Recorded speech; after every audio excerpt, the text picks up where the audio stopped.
Numbers, chapter 12, Notes on the Pentateuch by C.H.M.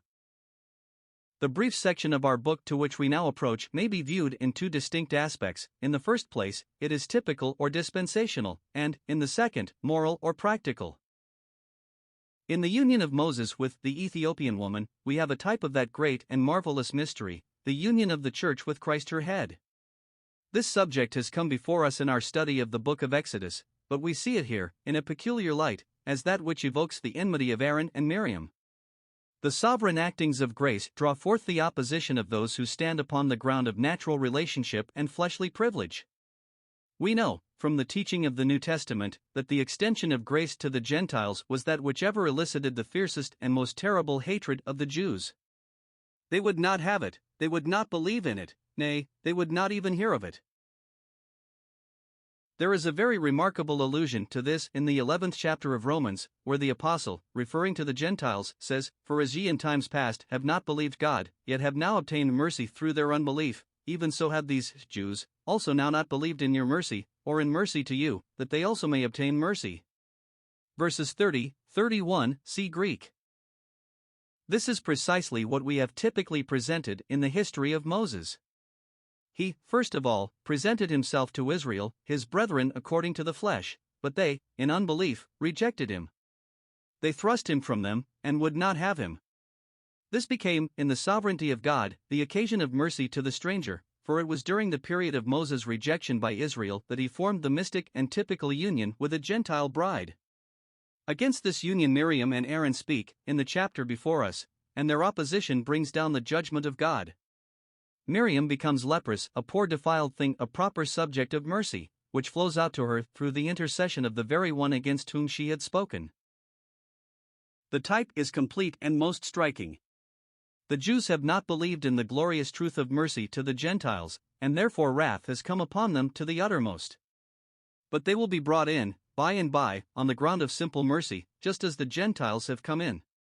This is very humiliating to those who sought to stand on the ground of promise and national privilege, but thus it is in the dispensational wisdom of God, the very thought of which draws forth from the inspired apostle that magnificent doxology, "O the depth of the riches both of the wisdom and knowledge of God! How unsearchable are his judgments, and his ways past finding out! For who has known the mind of the Lord? Or who has been his counselor? Or who has first given to him, and it shall be recompensed to him again? For of him, and through him, and to him, are all things, to whom be glory forever. Amen." Thus much as to the typical bearing of our chapter. Let us now look at it in its moral and practical bearing. "And Miriam and Aaron spake against Moses because of the Ethiopian woman whom he had married, for he had married an Ethiopian woman. And they said, Has the Lord indeed spoken only by Moses? Has he not spoken also by us? And the Lord heard it. Now the man Moses was very meek, above all the men which were upon the face of the earth. And the Lord spake suddenly to Moses, and to Aaron, and to Miriam, Come out ye three to the tabernacle of the congregation. And they three came out. And the Lord came down in the pillar of the cloud, and stood in the door of the tabernacle, and called Aaron and Miriam, and they both came forth. And he said, Hear now my words, if there be a prophet among you, I the Lord will make myself known to him in a vision, and will speak to him in a dream. My servant Moses is not so, who is faithful in all mine house. With him will I speak mouth to mouth, even apparently, and not in dark speeches, and the similitude of the Lord shall he behold. Wherefore then were ye not afraid to speak against my servant Moses? And the anger of the Lord was kindled against them, and he departed. And the cloud departed from off the tabernacle, and, behold, Miriam became leprous, white as snow, and Aaron looked upon Miriam, and, behold, she was leprous." Verses 1 to 10. It is a most serious thing for anyone to speak against the Lord's servant. We may rest assured that God will deal with it, sooner or later. In the case of Miriam, the divine judgment came down suddenly and solemnly.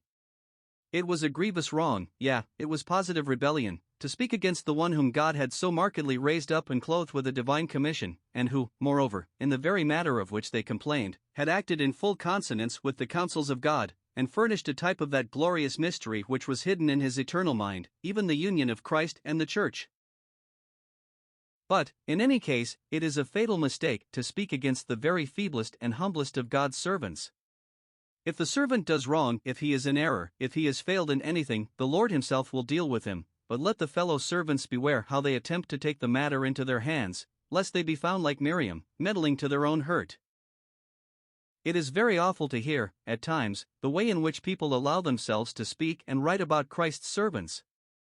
True, these latter may give occasion, they may have made mistakes, and manifested a wrong spirit and temper, but we must confess we feel it to be a very dreadful sin against Christ to speak evil of his dear servants.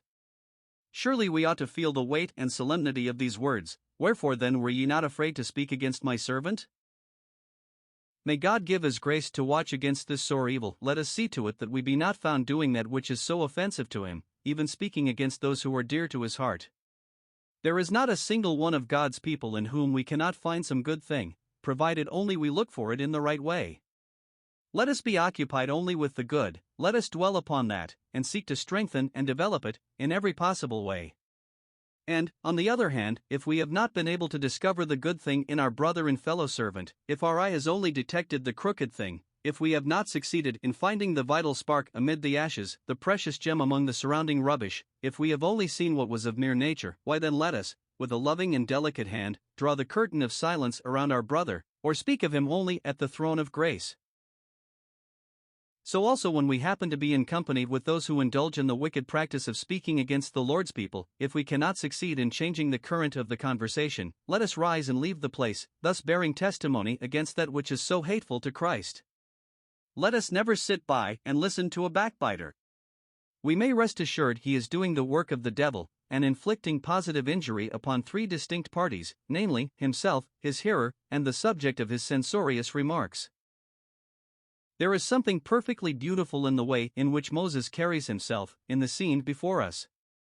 Truly he proved himself a meek man, not only in the matter of Eldad and Medad, but also in the more trying matter of Miriam and Aaron. As to the former, instead of being jealous of those who were called to share his dignity and responsibility, he rejoiced in their work, and prayed that all the Lord's people might taste the same holy privilege. And, as to the latter, instead of cherishing any feeling of resentment against his brother and sister, he was ready, at once, to take the place of intercession. And Aaron said to Moses, Alas, my Lord, I beseech thee, lay not the sin upon us, wherein we have done foolishly, and wherein we have sinned. Let her not be as one dead, of whom the flesh is half consumed when he comes out of his mother's womb. And Moses cried to the Lord, saying, Heal her now, O God, I beseech thee. Verses 11 to 13. Here Moses breathes the spirit of his master, and prays for those who had spoken so bitterly against him. This was victory, the victory of a meek man, the victory of grace. A man who knows his right place in the presence of God is able to rise above all evil speaking. He is not troubled by it, save for those who practice it. He can afford to forgive it. He is not touchy, tenacious, or self-occupied. He knows that no one can put him lower than he deserves to be, and, hence, if any speak against him, he can meekly bow his head and pass on, leaving himself and his cause in the hands of him who judges righteously, and who will assuredly reward every man according to his works. This is true dignity. May we understand it somewhat better, and then we shall not be so ready to take fire if anyone thinks proper to speak disparagingly of us or of our work. Nay, more, we shall be able to lift up our hearts in earnest prayer for them, and thus draw down blessing on them and on our own souls. The few closing lines of our chapter confirm the typical or dispensational view which we have ventured to suggest. And the Lord said to Moses, If her father had but spit in her face, should she not be ashamed 7 days? Let her be shut out from the camp 7 days, and after that let her be received in again. And Miriam was shut out from the camp 7 days, and the people journeyed not till Miriam was brought in again. And afterward the people removed from Hazeroth and pitched in the wilderness of Paran. Verses 14 to 16. We may regard Miriam, thus shut out of the camp, as a figure of the present condition of the nation of Israel, who, in consequence of their implacable opposition to the divine thought of mercy to the Gentile, are set aside. But when the 7 days have run their course, Israel shall be restored, on the ground of sovereign grace exercised toward them through the intercession of Christ.